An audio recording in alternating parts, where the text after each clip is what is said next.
ဒီလိုရင်ပတ်တုန်းကတရားအကြောင်းပြောတဲ့အခါမှာတရားနဲ့ဘီးနဲ့ခြားနာချက်ဖွင့်ဆိုချက်ပေါ့နော်တရားဆိုတာဘာလဲဘီးဆိုတာဘာလဲလို့ဖွင့်ဆိုဖို့နိုင်ရှင်ပြီးတော့ပြောခဲ့ပါထုံးနေစဉ်လားတရားကျမ်းနေမှာလဲတရားအကြောင်းဘီးအကြောင်းပြောပါတယ်ဘယ်လိုပြောလို့ရှိလဲဆိုရင်တရားဆိုတာမိဖသာယက်တည်နေဒီကတော့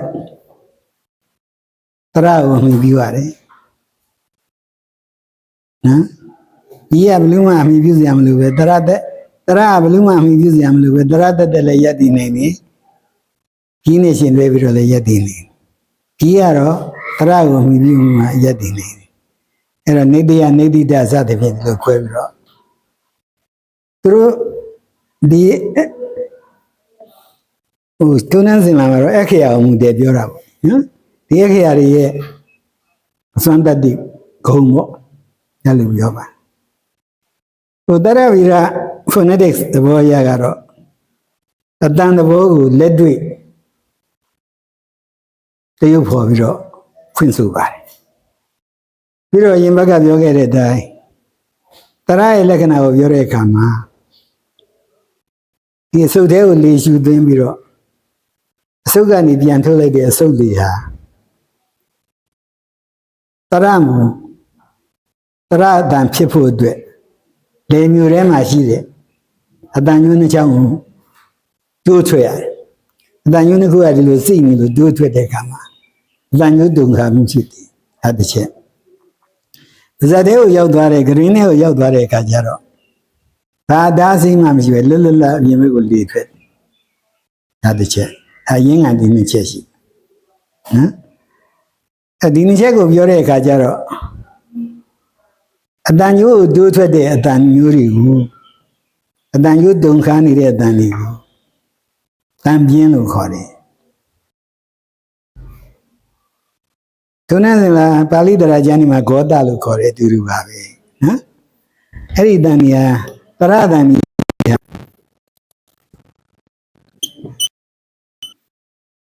နော်ဂောတတန်လို့ပြောချင်လည်းပြောပေါ့တန်ပြင်းပေါ့အင်္ဂလိပ်လိုတော့ voice လို့ခေါ်တယ် voice ဆိုတာအတန်လေဒါကရိယာလောက်ထားတာ voice တန်ပြင်းခေါ်တယ်ဒီကတော့အာဂောတတန်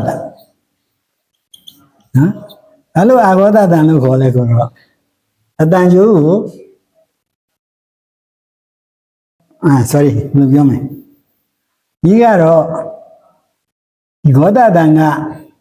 အတန်ကျိုးတုံခါတယ်ပေါ့နော်ဒီကတော့အချို့ကြီးတွေကအတန်ကျိုးတုံခါတယ်ခောတနော်ခောတတန်အတန်ကျိုးတုံခါတယ်အချို့ကြီးတွေကအာဂောတတန်အတန်ကျိုးမတုံခါဘူး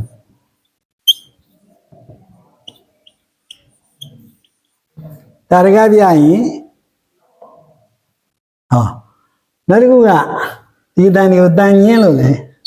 ဗမာစံတန်ညင်းလို့ခေါ်တန်ညင်းပေါ့နဘေကာယံလေးနဲ့အင်္ဂလိပ်လိုကတော့ voiceless ဆိုခေါ်အတန်မရှိပေါ့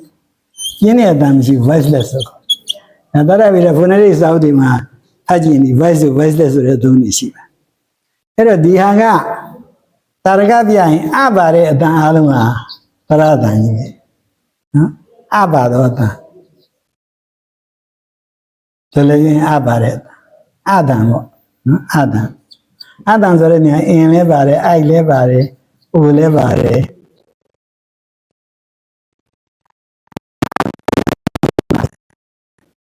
ဒီဟာကြတော့ဒါအဘဆိုရင်ဒါထင်ရှားဆုံးနော်တန်မြင်ခောတကသတပအမလေးခသထဖဆိုရင်ဒါတန်ကြီးနော်လို့ပြောပါ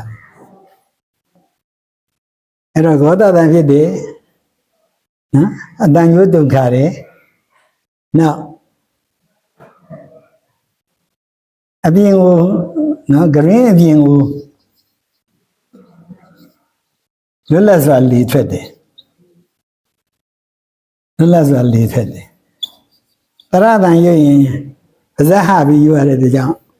အကုန်လုံးဟာလွတ်လပ်လေထွက်တယ်နော်ဂရင်းထဲမှာအတားစီတစ်ခုဖြစ်ပြီးမှလေထွက်တယ်နော်ဂရင်းထဲမှာအတားစီတစ်ခုဂါဆိုရင်ခစဟိုပဆိုရင်နှကမ်းမှာအတားစီဖြစ်တယ်ပနှကမ်းမှာလေပိတ်ပြီးမှထွက်ရစဆိုရင်ဟိုသွားရင်းနားမှာကြစဆိုရင်ဟိုနောက်နာနော်ဒီအစမှာအတဆိုရင်တွားရင်းနားမှာနော်ဖဆိုရင်နှကမ်းမှာခါဆိုရင်ဟိုအာကောင်မှာစသည်ဖြင့်နောက်တော့အသေးစိတ်ပြောတာပေါ့ဆိုတော့ဒါအကျမ်းမြင့်ဆိုတာရေပုံရပေါ့ရေပုံရပြည်တန်နဲ့တရတန်ကွဲပြားခြားနာတဲ့သဘောကိုတရဗေဒပညာရှင်ကြီးပြောခဲ့တဲ့သဘောဖြစ်ပါဟုတ်တကတရတန်အရေးအတွက်နဲ့ပတ်သက်လို့ဒီရင်ဘက်ကပြောပါတယ်ဒီမှာတရတွေကိုပညာရှင်တွေပြောတဲ့အခါမှာတရ10လုံးတရ12လုံးတရ12လုံးဆိုတဲ့အယူဆအသီးသီးရှိတယ်တရ10လုံးကအာယူရေအော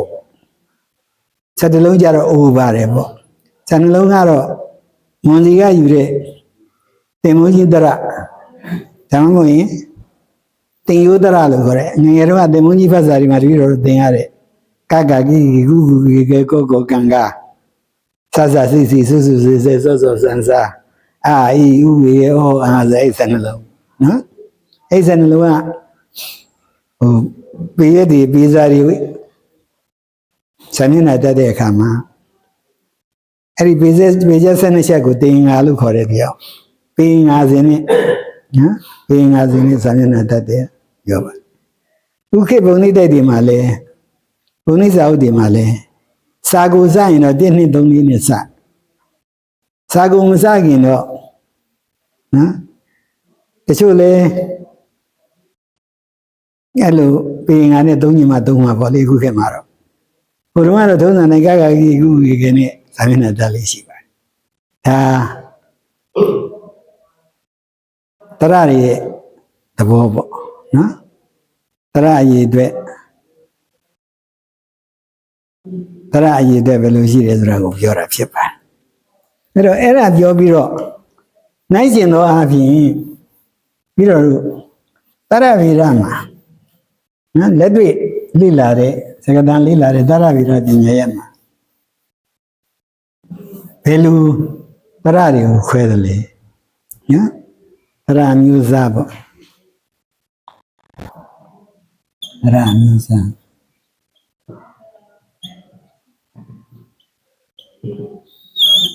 ပထမဆုံးနာတံပါ sorry တရရိုးရိုးလို့ပြောပါတယ်တရရိုးရိုးနော်အင်္ဂလိပ်လိုတော့ simple vowel လို့ခေါ်မှာပေါ့ simple vowel အင်္ဂလိပ်ဘာသာလေးတွေကတော့တရဗေဒ phonetics တို့ဘာလို့ဖတ်တဲ့အခါမှာတကယ်လို့လိုအပ်လို့ရှိရင်သုံးနိုင်အောင်ပါပဲအဓိကတော့မဟုတ်ပါဘူးအဲ့တော့တရရိုးရိုးကြောင်းပြောတဲ့အခါမှာတရဗေဒစာအုပ်တွေဖတ်ကြည့်ဘယ်လိုပုံစံနဲ့ပြောလို့ရှိပါဇာတေမှာတရတန်တွေရွတ်ဆိုပုံကိုအစီအစဉ်တစ်ခုနဲ့ပြောဘယ်လိုအစီအစဉ်လဲဆိုတော့ရှားပေါ်မှာမူတည်ပြီးတော့ရှားကြီးတစ်ခုရှားပုံဆွဲပြအကြမ်းကြီးအဲ့ဒီရှားရဲ့ပုံသဏ္ဍာန်ကိုလိုက်ပြီးတော့ရှားရဲ့နေရာကိုလိုက်ပြီးတော့အတန်ဖြတ်ပုံကိုပြလိမ့်ရှိပါတယ်နော်ဒီနေရာမှာပြီးတော့တစ်ခုပြောချင်တယ်ဟိုရင်းပေါ့နိုင်ကျင်သောအပြင်ပြောချင်တာကကဘာပေါ်မှာရှိတဲ့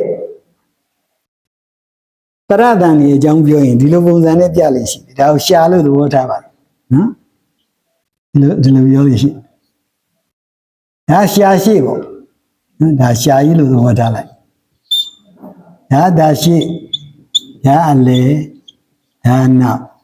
နော်ဒါရှာရှိဒါရှာလေရှာနောက်ဒီလိုထားလို့ရှိနော်အဲ့တော့ပထမဆုံးဒီကနေစပြီးတော့ဒီလိုပတ်နော်အမြမတရကြလို့ဒီသဘောပါဒီအတန်ဒီထိတ်ဆုံးမှာပါတဲ့အတန်ဒီလက်တွေ့သဘောရဤတန်ထွက်တယ်ဤဆိုတာအိုင်ကိုအိုင်ပုံအိုင်လေးကိုဤလို့တန်ထွက်တယ်ဒါတရဗိရအခရာအိုင်ဒီနေဤလို့တန်ဒီပါရဲသိအောင်ဗမာလိုပြောရင်တော့ဒါဤပေါ့ဤဆိုတာရှိပါထွက်တယ်ထက်ကြည့်ရင်ဦးဇင်းတို့လက်တွေ့သိပါတယ်ဤလို့ပြောရင်ဒီရှေ့ပိုင်းကလေထွက်လာဤလို့တပြင်းနေတဲ့ CP နော်ရှေ့ရထွက်ပြီးတော့ရှားအမြင့်ဆုံးနေရာရောက်ဆိုချင်းဤဆိုရင်ရှားအပေါ်ကန့်နော်ဤရနေတစ်စင်းနောက်တစ်စင်းကြတော့ A ဖြစ်တယ်A လို့ဆိုလိုက်ရင်ခုနရှားအပေါ်ကန့်နေရာနေအောက်နည်းနည်းဆင်းလာA ရှားလေးကနည်းနည်းရှိတယ်ရှားရှိပိုင်းမှာပဲရှိနော်နောက်တစ်ခုကတော့ A လို့အတန်တက်တယ်အင်္ဂလိပ်ခရဒီခရနဲ့ရေးပါ A ကြတော့ပါဇက်ကပူခါပြီးရှားပူကြတာနော် I Aအ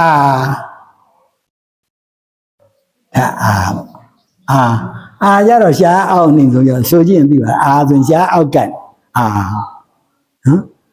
အဲ့ဒီရှေ့ကနေပြီးတော့နောက်ကိုပြောင်းလိုက်လို့ရှိရင်ဟိုနောက်ကနေထွက်တဲ့အတန်ကြီးထွက်လာတယ်အဲ့ဒီမှာဒါပါလဲဆိုတော့ဒါလဲအာပဲ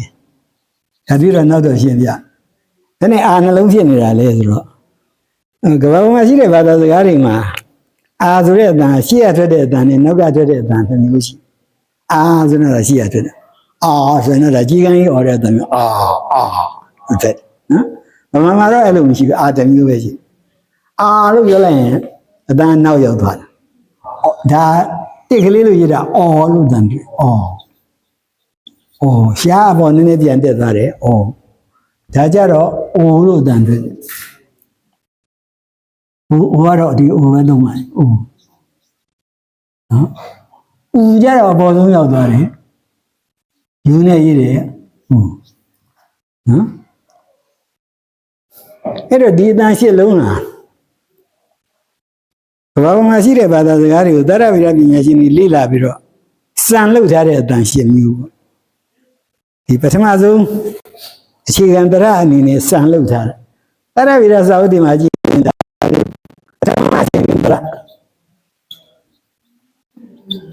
ပထမအခြေခံတရရှစ်လုံးလို့ပြလိမ့်ရှိပါတယ်ဒါဘုဒ္ဓရှစ်လုံးပထမအခြေခံတရရှစ်လုံးကြီးဘယ်ဘာသာစကားမှမဆိုဒီတရတွေဒီခုမဟုတ်ဒီခုနည်းနည်းအများရှိမရှိရင်လည်းမရှိရှိရင်လည်းရှိတယ်ရှိရင်လည်းအဲ့ဒီ E A A R R O O အဲ့ဒီရှစ်လုံးရှိတယ်လို့သရဗိရပညာရှင်တွေပြလိမ့်ပထမအခြေခံဆိုတော့ဒုတိယအခြေခံတရဟောမရှိဘူးလားဆိုတော့ရှိပါတယ်သို့သောအဲ့ဒါတွေချက်ချင်းအခုပြောရင်ရှုပ်ကုန်မှာဆိုဗမာနဲ့လည်းတိတ်မဆိုင်လို့မပြောတော့နောက်မှပြောနော်အဲ့တော့အခုဒီလိုဒီတရရိုးခုနှလုံးကဒါနဲ့တူတယ်သို့သောဘယ်လိုပုံဆွဲလေးရှိလဲဆိုဒီလိုဆွဲလေးရှိအောက်ကလေးတော့မဟုတ်ဘဲနဲ့တရိယာဖြစ်သွားအဲ့ဆိုအာတလုံးပဲရှိတယ်ဗမာမှာရှေ့ဟာနဲ့နောက်ဟာနဲ့ခွဲပြောလို့မရှိပါဘူးရှေ့ဟာပြောလဲအာပဲနောက်ဟာပြောလဲအာဆရာလို့ခေါ်ဆရာလို့ခေါ်တယ်ဆရာလာနော်တချို့လူတွေအဲ့လိုခေါ်ရင်ခေါ်ပေါ့တော့ရှေ့ဟာခေါ်တယ်နောက်ကခေါ်တာအတိပဲကွဲလားမကွဲပါနော်အဲ့တော့ဗမာလူကြတော့ဘယ်လိုဖြစ်မလဲဆိုတော့ဒါကနော်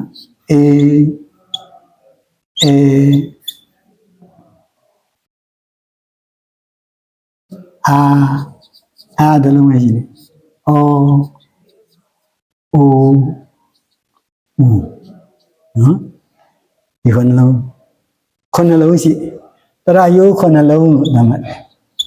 ဗမာမှာပေါ့ဗမာတရပေါ့နော်တရရိုးခုနှလုံးသင်္ကေတတွေကတော့ဒီတိုင်းပါပဲဒီသင်္ကေတလေးကတပါးလေးပေးသွားတာကနောက်အလွယ်တကူသုံးလို့ရ ရဗိရာခဲနဲ့ပြန်ရင်ဒီသင်္ကေတနဲ့ရေးလို့ရဒီအရာပဲသုံးပါတယ်သုံး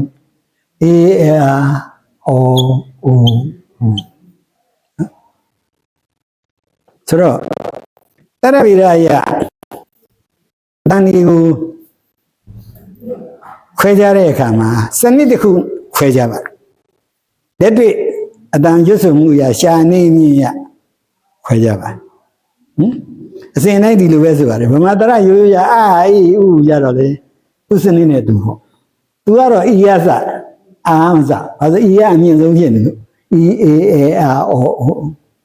အဲ့တော့ဒီတန်ရှင်းမျိုးကိုထိတ်ဆုံးအတန်တွေကိုဒါနော်ဒါရှားစိတ်ပိုင်းရပြောရင်ဒါတွေကိုရှေ့တရလို့ခေါ်ရှေ့တရဒါတွေကိုနောက်တရလို့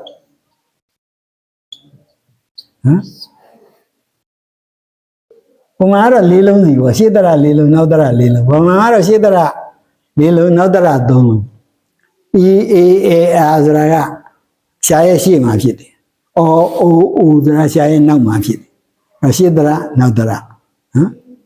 နောက်တစ်ခါဒီတရရဲ့တန်းနေတာအဲ့ဒီတရတွေမှာလေလန်းကြောင်းကပိတ်နေတယ်ရှားအပေါ်တက်ကန်ပြီးတော့ထွက်လာတဲ့လေတဲ့တန်းကြောင်းကအတားဆီးဖြစ်ပြီးပိတ်ပြီးတော့မှထွက်တာအဲ့ဒါဒီတရတွေကိုပိတ်တရတော့ပိတ်တရဒီဟာကြတော့ရှားနေနေလာတော့တဝက်ပဲပိတ်တော့တယ်တဝက်ပိတ်တရအဲ့ဒါကြတော့နောက်တစ်ဆင့်ကြတော့တဝက်ဝင်တရလို့တဝက်ဝင်တရအဲ့ဒါအင်္ဂလိပ်လိုမေးတော့ဒါကြတော့အပွင့်တရနော်အဲ့တော့ရှားနေမြင်ရခွဲဤဒီလိုလေးမျိုးခွဲတယ်အပိတ်တရတဝက်ပိတ်တရတဝက်ဝင်တရအပွင့်တရလေးမျိုးခွဲအဲ့ဒါကနှခမ်းလဲပါတယ်ဦးဇင်းတို့ရွတ်ကြည့်နှခမ်းဖြန့်တာနှခမ်းဖြန့်တာအဲ့တော့ဒီလေးလုံးကိုနှုတ်ခမ်းပြန်နှခမ်းပြန်တရလို့နှခမ်းဖြန့်ထားတဲ့တရကြတော့ကိုနှကန်းကိုပြန်ရင်နှကန်းလေးကဝိုင်းဝိုင်းလေးစုနှကန်းဝိုင်းတရ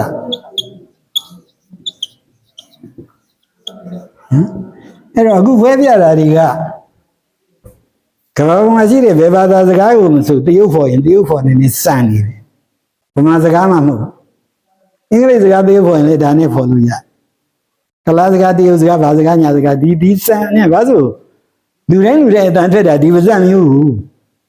လူမျိုးတွေသာကွဲတယ်လူကလူပဲလေ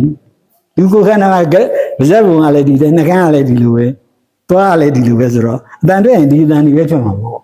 common ပေါ့နော်အလုံးဘုံသဘောရှိတဲ့အတွက်ကြောင့်ပညာရှင်တွေကအဲ့ဒီလူကိုခန္ဓာကနေထွက်တဲ့အတန်ကိုကလားပဲတရုတ်ပဲဗမာပဲရှားမယ်မခွဲတော့ပဲနေ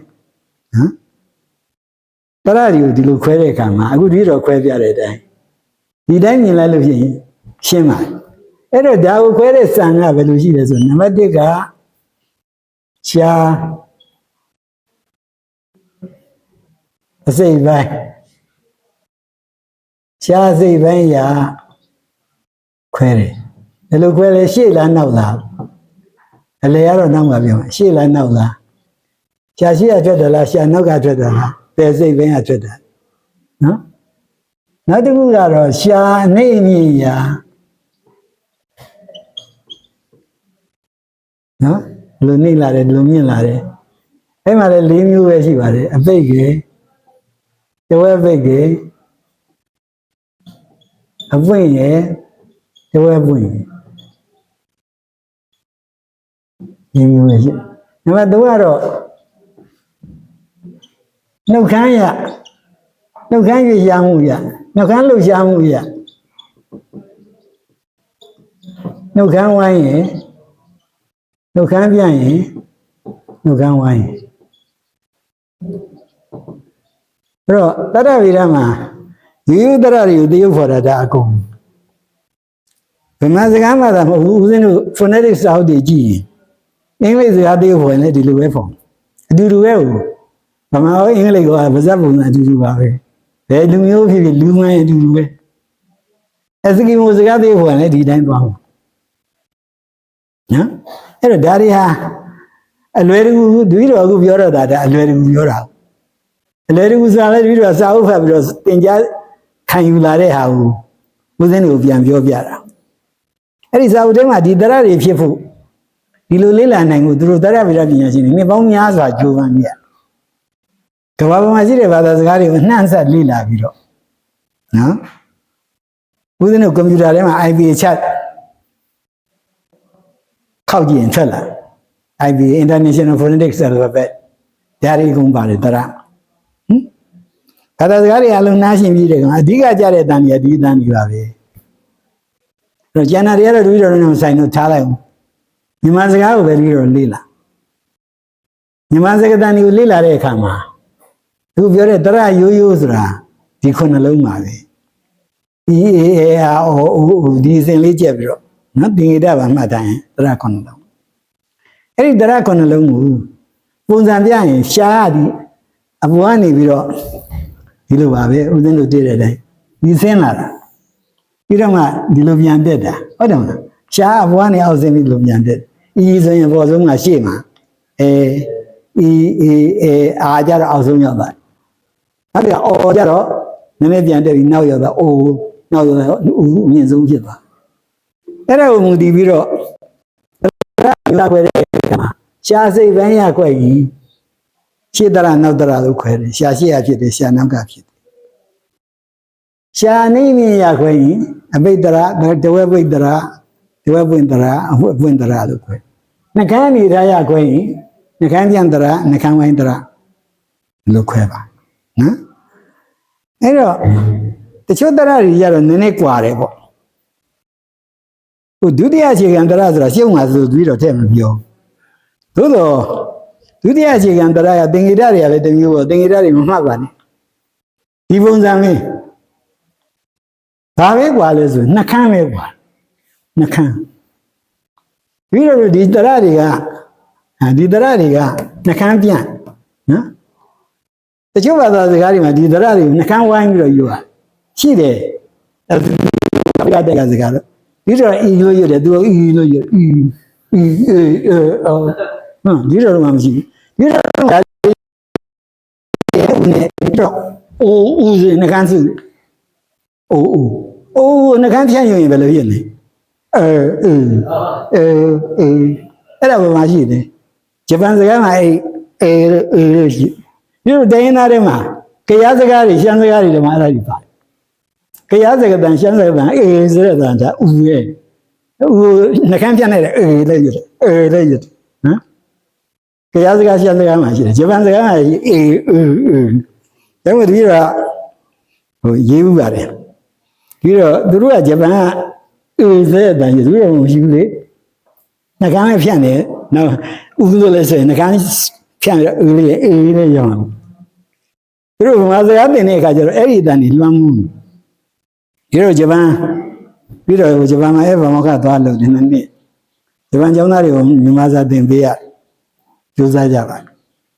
အဲ့တော့သူတို့အတန်တက်ကဆွဲနေတော့ဗမာစကားနည်းနည်းတက်တော့ဘယ်လိုပြောလဲဆိုတော့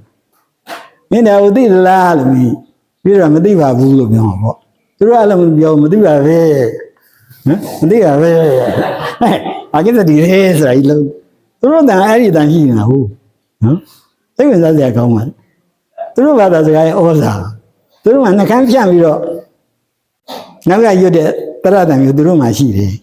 အဲ့တော့အဲ့ဒီဒုတိယအခြေခံတရတွေပါပေါင်းလိုက်ရင်ကမ္ဘာပေါ်မှာရှိတဲ့ဘာသာစကားအားလုံးအတန်တွေကိုသူတို့မှတ်တမ်းတင်လို့ရသွားတယ်ပြီးတော့ဓာတ်ရိုက်မဆိုင်တော့အဲ့ဒီအတန်တွေတော့ပြီးတော့မပြောတော့ပါဘူးရှုပ်သွေးသွားမှဆိုနော်အဲ့တော့အခုဗမာစကားတန်တက်ကိုပြောရင်အခြေခံတရခုနှလုံးဆိုတာဟာ EAARO အဲ့ဒီအတန်ကိုအစဉ်တိုင်းမှတ်ထားပါနော်အဲ့ဒါဒီပုံလေးကိုမျက်စိထဲမြင်အောင်ရင်ဒီတရားရှေ့ရထွက်သလား နောက်ကထွက်သလားရှားစိတ်ပိုင်းရဓမ္မဟုတ်ရင်အပွင့်လားတဝက်အပိတ်လားတဝက်ပိတ်လားတဝက်ပွင့်လားအပွင့်လားရှားရဲ့အနေအနည်းရဓမ္မဟုတ်ရင်နှကန်းပြန်လားနှကန်းဆိုင်ဝိုင်းလားဒီဟာနှကန်းပြန်အော်ကနှကန်းဝိုင်းဆိုတော့အဲ့ဒါအခြေခံတရားညီမမရှိတဲ့အခြေခံတရားခုနှစ်လုံးအကုန်အတူတူပါပဲအကုန်လုံးပါဟိုမှာတရားဝိရယနောက်မှရှင်ပြမှာလေဟိုမြန်မာရိုးရာ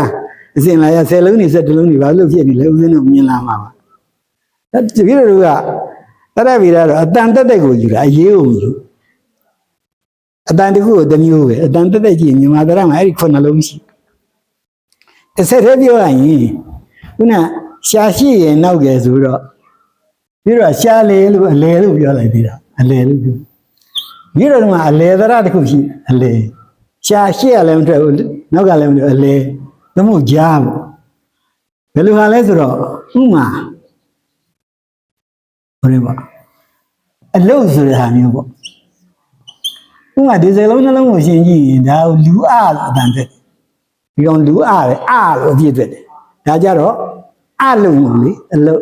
အတဝတ္တဥစဉ်ဥစဉ်မတ္တရဝတ္တနော်မစကားမှာမတ္တရဝတ္တနေအများကြီးပဲဒီနဲ့တည်းတဲ့အခါကျတော့မတ္တရဝတ္တနဲ့တွေ့တဲ့ကြီးတွေတယောက်တို့တရုတ်တို့ကလားတို့ခလေးတို့ဘဝတို့နော်အများကြီးပေါ့ခရီတို့ပလောင်တို့ယမင်းတို့တဝတ္တနေအများကြီးအဲ့ဒီတဝတ္တကိုတော့အတန်တဝက်ပဲ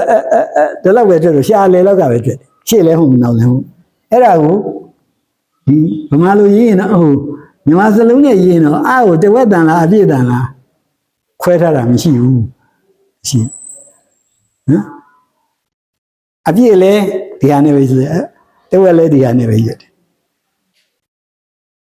သို့တော့တရပြီဒါ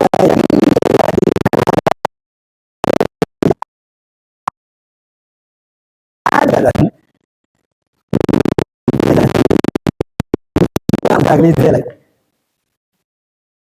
အော်ဒါကလေးတဲ့ဘယ်လောက်နော်တဝက်တန်တချို့ကြတော့ခုမြန်မာပြည်တံမြန်မာစာဖွဲအထုတ်တဲ့ပြည်တံမှာအပြည့်ဆိုရင်လူကြီးတွေအရာကမြအတန်တဲ့ကိုပြောတာတန်တဲ့ဒီလိုပဲရေးရင်တော့တဝက်တန်လို့ယူဆတယ်ဒါတော့ကိုယ်တင်ကြီးတန်းနဲ့ကိုပေါ့ဒီလိုပြောရင်တော့ဒါတဝက်တန်ပေါ့နော်တဝက်တန်ကိုဒီအေလေးကိုခြေတော့မပါတဲ့အေခဝေးပေါ့ဘယ်မှာလို့ခဟာမျိုးနဲ့သရပြအဲ့ကတွင်အဲ့ဒါအတဝက်တန်အတဝက်တန်ဒါအခုဆက်ဆက်ပြီးတော့ပြောပြအဲ့တော့အခုတပည့်တော်ပြောတာကိုခြုံကြည့်ရင်တရဝိရသဘောရမြမတရတန်တွေကိုမျိုးစားခွဲတဲ့အခါမှာတရဖြစ်ပေါ်ရာရှားရဲ့ရှင်းအောင်စိတ်ပိုင်းရှားရဲ့အနေမြင့်နှကန်းအနေထားအဲ့ဒီသုံးခုကိုမူတည်ပြီးတော့အခုခွဲသလိုရှင်းတရနောက်တရလို့ခွဲတယ်အဘိဓရတဝဘိဓရတဝပွင့်တရအပွင့်တရလို့ခွဲတယ်နှကန်းကျန်တရနှကန်းကျန်တရနှကန်းဝိုင်းတရခွဲတယ်ဒါမြမတရမှာသူတို့ကခွဲတာမဟုတ်ဘယ်တရမဆိုဒီပုံစံတိုင်းခွဲတယ်ဆိုတဲ့သဘောကိုတွေ့နော်ဒါဆိုဦးဇင်းတို့သဘောပေါက်ပါနောက်ဒီစာကလေးဖတ်ကြည့်ရင်သိပါဒီကံပြီးဒီကံပေါ့ဒါဦးဇင်းတို့ English phonetics တင်လဲဒီသဘောတွေသင်မှာပေါ့နော်ဟိုတာရကကအင်္ဂလိပ်စာတာရကဖြစ်သွားမှာနော်ဒီသဘောပါညလက်တွေ့သက္ကတံဖြစ်ပေါ်ပုံရှိခံပြီးတော့ဖွဲ့စည်းထားတာဖြစ်ပါကဲအဲ့လိုဆိုရင်နောက်ဒီကဏ္ဍလေးနည်းနည်းပြောဆက်ပြောပြောတာသူတို့နောက်ဘာပြောလဲဆိုတော့တန်ဖြစ်ပေါ်ပုံကနာတံဘာတရလို့နာတံဘာတရ visualize ပါလို့ခေါ်တယ်အင်္ဂလိပ်ကတော့မှတ်ထားရုံမှာ visual ဆိုတာနှာခေါင်းပေါ့ visualize ပါနာတံဘာတရတွေကဘယ်လိုဖြစ်တယ်လဲခုနတရရိုးရိုးတွေဆိုတော့တချို့တရတွေဒီထဲမှာပုံပါနော်ဒီမှာတဏှာအမြင့်ကြီးနော် တန်ခါအပြင်ကြည့်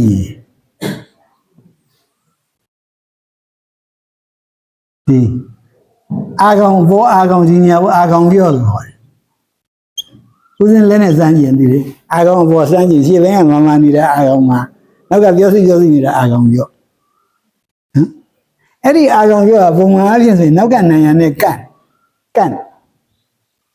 နောက်ကဒီဂရင်းနိုင်ရနဲ့ကန့်တခါကြတော့ဒီအစုပ်ကလေတက်လာတဲ့အခါမှာအာကောင်ပြောကိုနည်းနည်းအောက်ကိုနှိမ့်လိုက်အာကောင်ပြောပထမဒီလိုကန့်နေတော့ဒီလိုကန့်နော်ဒီလိုကန့်အဲ့လိုကန့်နေရနေပြီးတော့အာကောင်ပြောကိုနည်းနည်းအောက်ချလိုက်တဲ့အခါမှာအာကောင်ပြောကတကားပွင့်သွားအာကောင်ပြောကတကားလို့ပဲပုံမှန်ဆိုရင်ဘောကပ်ပြီးတော့တကားပိတ်ထားတယ်နှာခေါင်းနဲ့လေဝင်လို့မရဘူးနှာတွင်းလမ်းကနေလေဝင်လို့မရအာကောင်ပြောကိုနှိမ့်ချလိုက်တဲ့အခါမှာဒီတက်လာတဲ့လေကနှာခေါင်းဒီဖွင့်သွားတဲ့နေရာနေပြီးတော့နှာခေါင်းကလေထွက်တယ်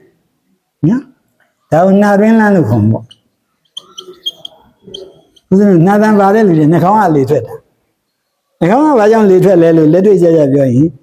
စကားပြောနေတော့အာကောင်ပြောနှိမ့်ချလိုက်တဲ့အခါမှာအစုပ်ကတက်လာတဲ့လေကအဲ့ဒီနှာတွင်းလမ်းအာကောင်ပြောနှိမ့်ချတဲ့အပေါက်ကနေဝင်ပြီးတော့နှာခေါင်းကလေထွက်နှာခေါင်းကလေထွက်တဲ့အတွက်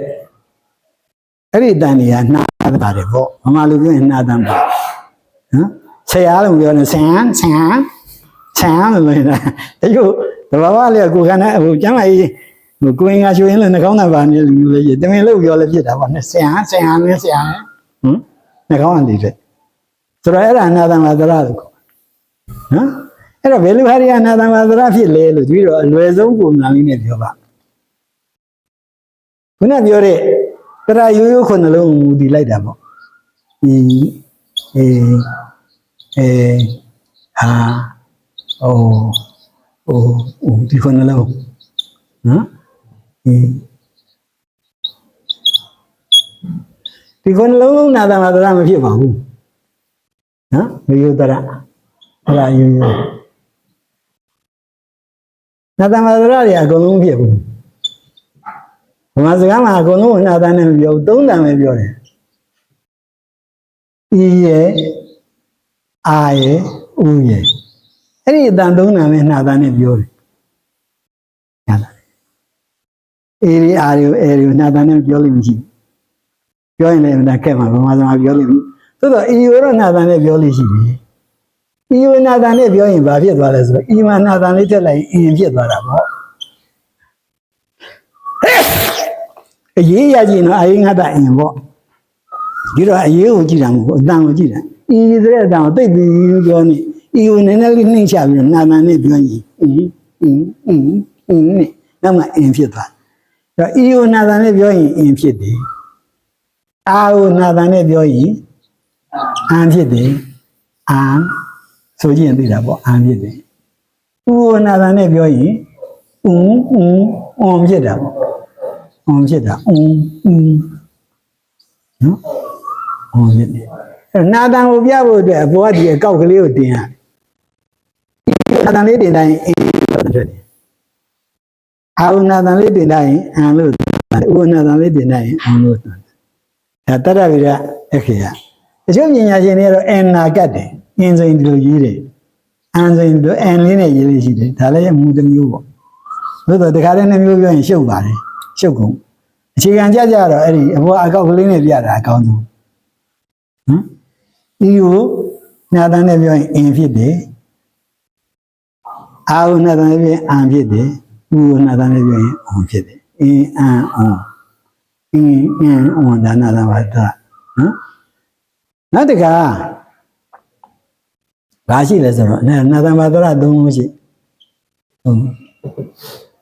ယတ္တန္တရဥမာလည်းပြန်ကတ္တတန်လိုဟာမျိုးပေါ့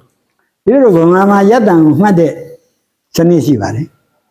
ဟိုဟာရှိပါတယ်သင်္ကေတရှိတယ်ကသတ္တပလို့မှတ်လို့ရှိတယ်ဦးဇင်းတို့လည်းသိကသတ္တပနဲ့ယူရင်အကုန်လုံးယတ္တံကတ္တသတ္တတတ္တပတ္တနော်ကတ္တသတ္တတတ္တပတ္တအေအိုအိုထွက်လာတာကတော့ခက်ပြက်ပြတ်တယ်နော် ဒီကအသက်အောင်ထားပြီးမှရုပ်တရက်ဖြေချလိုက်တဲ့အတန်မျိုးအဲ့တော့အရင်ကတော့အသက်အောင်တန်လို့လည်းခေါ်တယ်အခုတော့များသောအားဖြင့်ရက်တန်လို့ခေါ်ကြရက်တန်ဒီလမ်းကြောင်းကိုရက်လိုက်ဖြတ်လိုက်ရက်တန်နော်ကသတ္တပါအဲ့တော့ဒီအတန်တွေကိုနာတန်နဲ့ရက်တန်နဲ့အတူတူပဲတခုပို့တယ်ဒီအဲတိုးလာဒါ plus ဆိုအဲကိုလည်းရက်တန်နဲ့ပြောတယ်အဲ့တော့အင်ကိုခုနပြောတဲ့ e ကိုရက်တန်နဲ့ပြင် e လို့ပြီးသားတန်ပြ e လာနေတော့နောက်ကနေပြီးနေကြောင်းကိုဘယ်ပြီးညှစ်လိုက်တယ်ထက်လာတဲ့အတန်ကိုဖြတ်လိုက် it နော်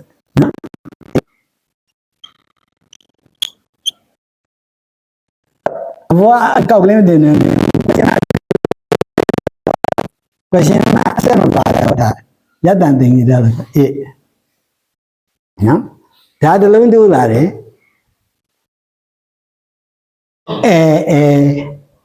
ကနေနော်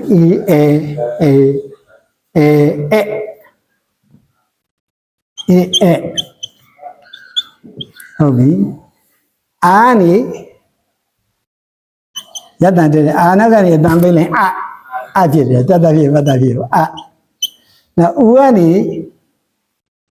တွန်းလိုက်ရင်အော့အော့